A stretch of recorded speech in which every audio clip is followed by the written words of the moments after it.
Caranya ya virusnya ini disebar gitu. Influencer dan selebgram untuk dikurung di penjara.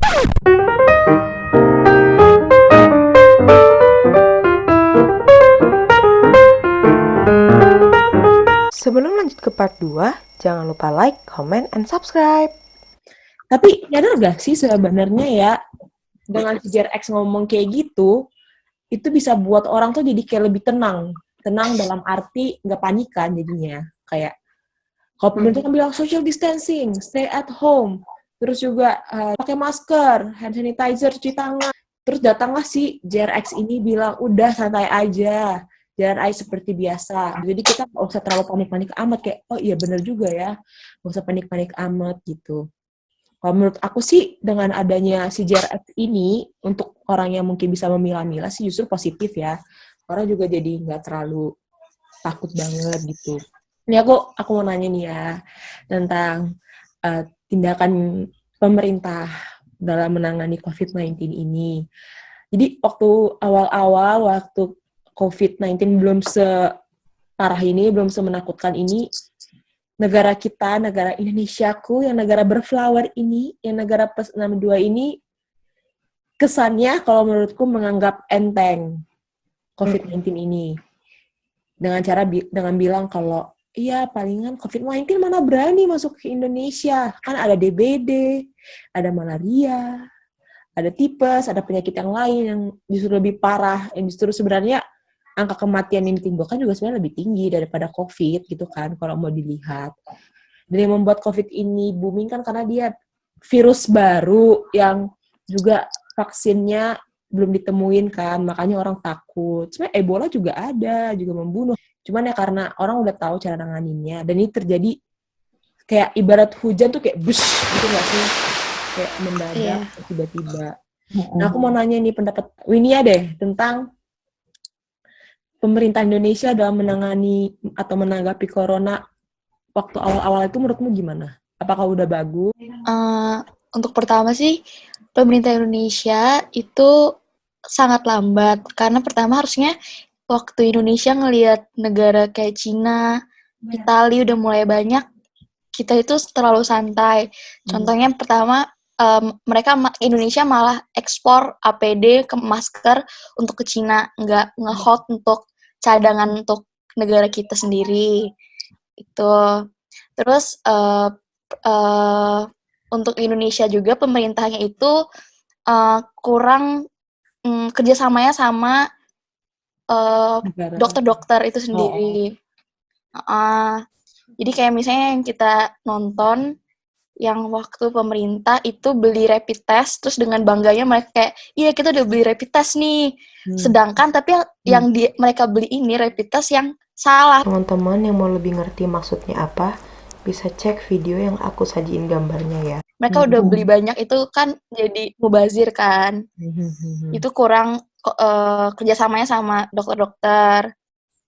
Terus Indonesia dengar juga nggak sih berita yang DPR yang ngasih jamu obat-obat herbal gitu untuk beberapa pasien yang kena. Itu juga mereka kurang konsultasi gitu loh. Karena kan belum kita tahu efek samping dari jamunya itu sendiri, tapi mereka jadi kayak kesannya harusnya mereka DPR yang pemerintah untuk ngebantu saling kerja sama-sama dokternya itu sendiri, mereka malah buat yang belum teruji dengan pasti, ngasihin ide gitu untuk ngasih bantu obat-obat kayak gitu. Itu kan belum pasti. Kayaknya nggak sih semenjak ada COVID ini orang pada rajin minum-minum jamu, tanpa takaran yang pasti, terus juga bilang, ini bagus untuk kesehatan. Terus orang juga bilang, iya minum aja jahe, terus rebusan ini bisa menangkal. Ini bahasanya menangkal loh. Menangkal virus corona. Tapi kalau misalnya minum ini untuk meningkatkan imunitas tubuh, biar tubuh bisa melawan kalau ada virus corona. Ini menangkal. Kesannya tuh kalau lu minum jahe sama kunyit dan lain-lain tuh, ini COVID itu mantul gitu. Padahal kagak, brother. Warnanya mundur. Kayak pawang. Ya, kita juga berani ngomong gini kan, kita juga berani ngomong ginian karena kita juga belajar kan, bukan kita ngomong juga. Karena kita juga udah belajar gitu. Terus kalau Bunga gimana Bung nih Bung? Sama aku lebih ke beli banyak vitamin. Heeh. Vitamin C, vitamin E pun sampai dibeli. Dengan Terus harapan beli imbus. Dengan harapan ya meningkatkan sistem imun. Jadi tapi habis kayak gitu nggak parno keluar, tapi malah jadi oh ya udah deh minum vitamin, ya udah yuk keluar. oh Jadi karena harus kayak udah minum vitamin Iya. boleh keluar gitu ya. iya, boleh. Ya udah kalau gitu izin ke pasar ya gitu. Berarti ibaratnya vitamin E, imbus, ester C sebagai tameng ya, melindungi diri. Iya, sebagai tameng. Jadi kalau mau ke pasar belanja, minum dulu banyak. Iya, betul. Baru keluar. Oke. Sebenarnya ini mindset yang salah nggak sih sebenarnya? Iya. Kan kalau misalnya kita juga belajar gak sih kalau misalnya kelebihan vitamin, kekurangan vitamin, segala sesuatu yang berlebihan itu juga bagus kan. Gimana Vi menurutmu Vi, orang-orang yang konsumsi vitaminnya akhirnya jadi overload, jadi kebanyakan minum vitamin, tapi sebenarnya kan vitamin juga kita dapat dari makanan, dari sayur-sayuran tanpa kita harus supply di luar dari situ. Gimana ini Vi? Sebenarnya sih minum vitamin yang nggak ada masalah, asal dalam kombinasi yang pas dan konsentrasi yang pas ya. Kita kan kalau orang Indonesia nih biasanya kan makan nasi, pakai lauk, pakai ikan, misalnya atau pakai sayur, terus belum lagi makan buah kan udah dapat vitamin. Daily daily dose of vitamin C itu udah kepenuhin dari makanan sehari-hari.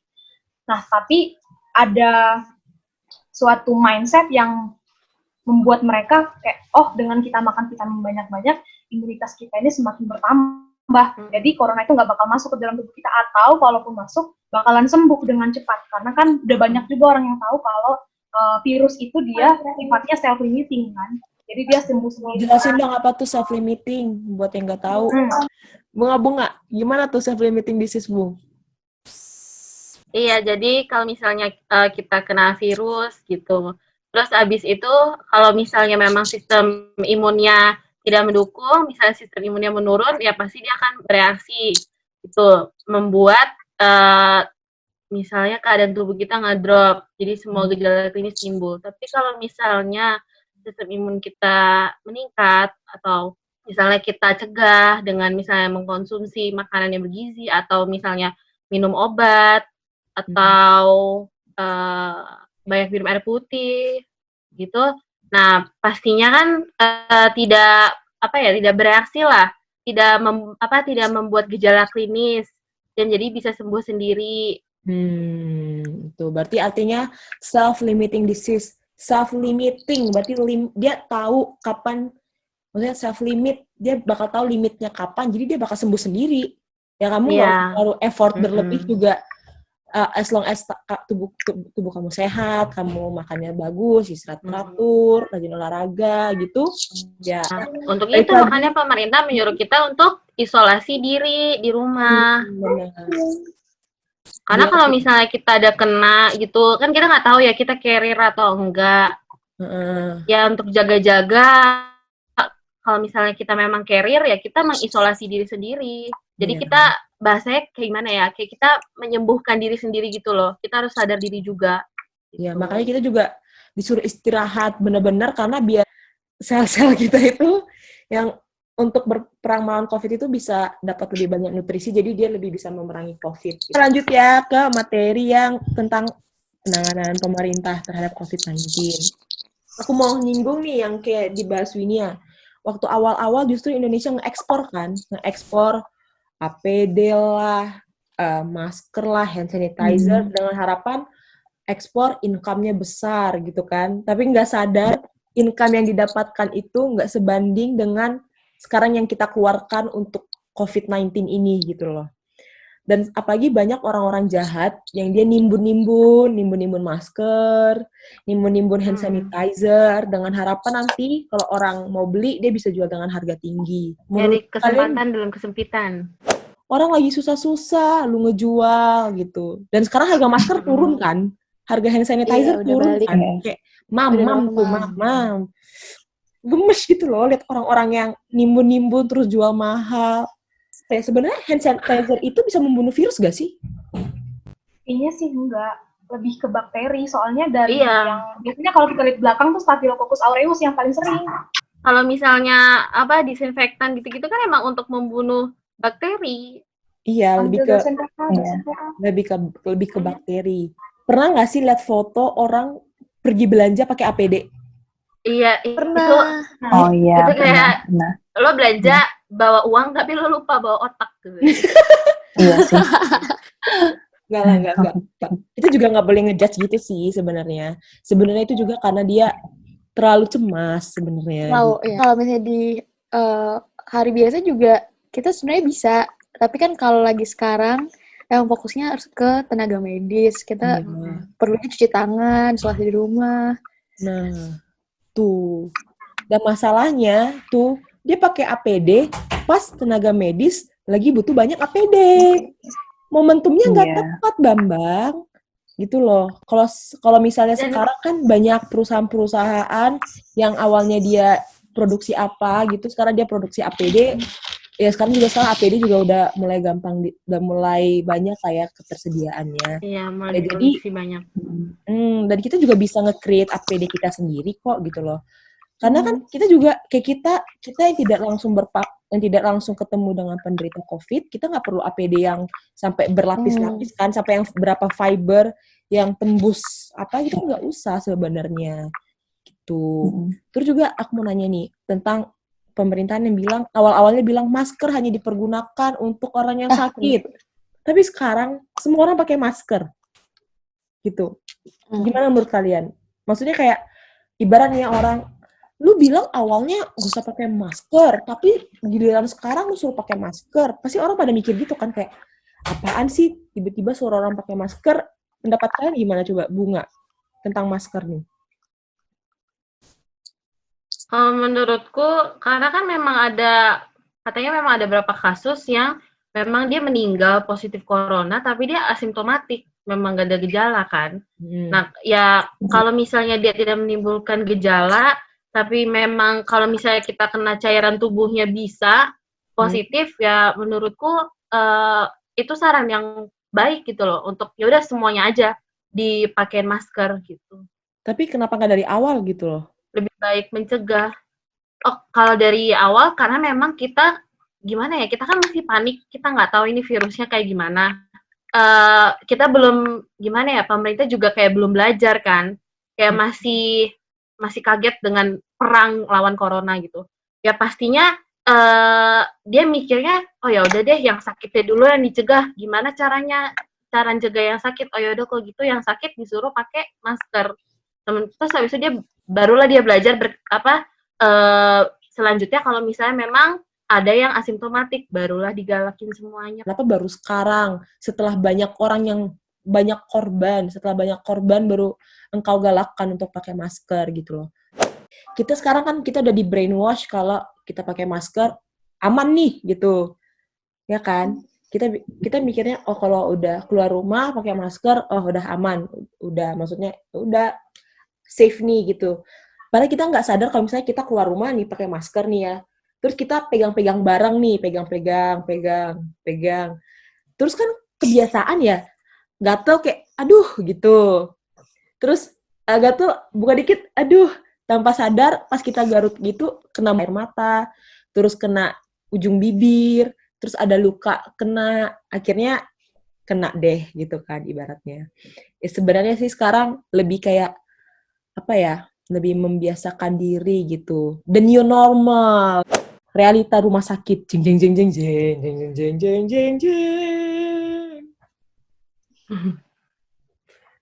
Realita rumah sakit ya guys. Kita sebagai calon lah ibaratnya, lagi masih berjuang untuk menjadi seorang dokter. Kita ngelihat nih senior-senior kita, kakak-kakak kita yang ada yang gugur.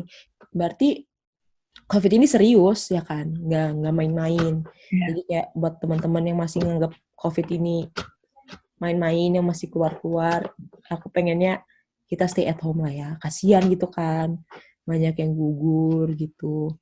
Terus juga kita sebagai anak-anak muda nih, generasi bangsa, harusnya kita support usaha pemerintah dalam menangani COVID-19 ini gitu. Nah, aku mau nanya nih, kalau kalian nih pasti lihat-lihat dong kayak video-video nakes-nakes yang keringatan lah punggungnya karena pakai APD, terus yang capek. Perasaan kalian gimana sih? Aku mau nanya coba dari Aurel. Perasaanmu gimana sih saat lihat tenaga medis yang kayak gitu? Jujur kasihan banget sama mereka karena tenaga mereka so pasti banyak yang keluar, dan juga mereka butuh energi gitu kan. Nah terus juga pastinya kan mereka pakai APD nih, APD lengkap. Dari mereka mau mulai aja mereka harus tahu lah ribetnya gimana pakai APD ya.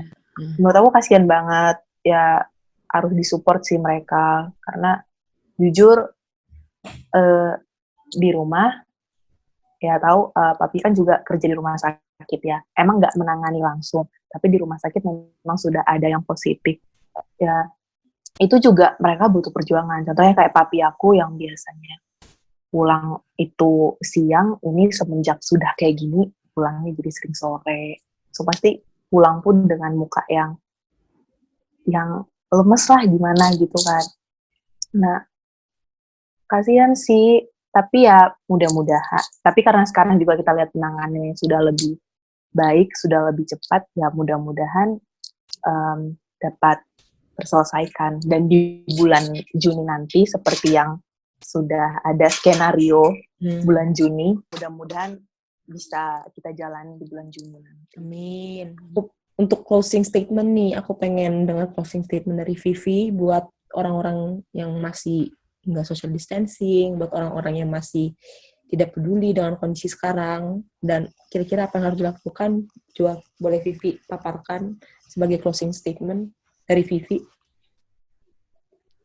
Untuk saat ini lagi banyak kasus-kasus positif, jadi dimohon untuk tetap di rumah aja, tunda dulu aktivitas-aktivitas yang kurang penting. Kalau misalnya penting dan urgent banget, ya nggak apa-apa. Dan pakai alat pelindung diri yang diperbolehkan untuk kita gunakan lah. Kemudian jangan lupa untuk makan supaya imunitas bertambah dan stop penyebaran hoax. Benar, hoax ya. Winia, closing statement? Orang-orang harus lebih untuk tetap selalu di rumah, untuk ngebantu dokter-dokter yang udah capek, udah nggak ketemu keluarganya. Apalagi ada yang hamil. Ngebantu, cara kita ngebantu mereka itu sangat simpel, cuma diam di rumah untuk stop penyebaran dari virusnya ini. Kita sama-sama berjuang, kalau dokter dan tenaga medis berjuang untuk mencegah banyak angka yang meninggal, sedang kita berjuang untuk supaya kita sendiri juga nggak kena dan meringankan beban tenaga medis gitu ya. Iya. Thank you Winia. Kita ke Bunga, gimana Bung? Apa nih yang mau disampaikan closing statement? Ini kan lagi bulan Ramadan. Pasti kan bawaannya pengen ngumpul bareng, kayak bukber bareng gitu kan. Tapi ya memang harus dipahami kalau misalnya memang masanya lagi pandemi corona seperti ini, ya jadi ya mau nggak mau kita juga harus menghargai dokter, suster semua yang memang lagi berusaha di garis terdepan untuk nanganin corona supaya positifnya tuh nggak bertambah, apalagi kasus yang meninggalnya juga menurun, tidak bertambah. Nah, jadi ya mohon dimaklumi kalau bisa kita menurunkan keegoisan kita gitu loh. Kita menghargai mereka dengan cara kita berada di rumah aja dulu, aktivitasnya di rumah aja. Atau nggak bukbernya online gitu. Iya, benar. Di meja makan gitu ada takjil gitu kan. Iya. Shop online. Iya. Kalau aku ya intinya kita mah sama-sama, kita mah semua di dunia ini pengennya cepet selesai kan ya.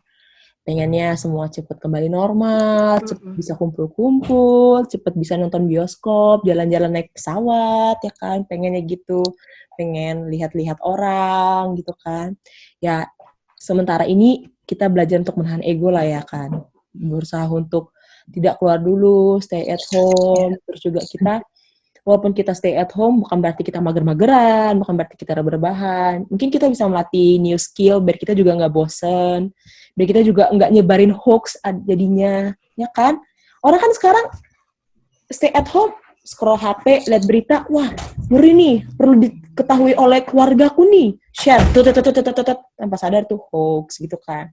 Pasti sering terjadi. Ya mungkin ya stay at home, jaga kesehatan, terus juga banyak-banyak berdoa. Dan juga ini nih, memang sekarang nih yang orang tuh nakal ya pada mudik gitu kan. Ya ngerti sih memang lebaran, tapi ya kita sama-sama berjuang intinya gitu. Dan untuk teori-teori konspirasi yang udah kita bahas tadi, ya biarkanlah itu menjadi bumbu-bumbu penyedap gitu loh ibaratnya. Ibaratnya kita makan Indomie, anggaplah itu menjadi kecap dan sambalnya. Ya kan? Anggap itu menjadi kecap dan sambalnya biar lebih berwarna gitu aja. Oke, ini karena udah less than a minute. Thank you buat teman-teman yang udah join. Yeay! Kita sudah membahas tentang COVID-19 is killing me. Nanti kalau aku undang lagi untuk ngobrol-ngobrol gini, join ya. Oke?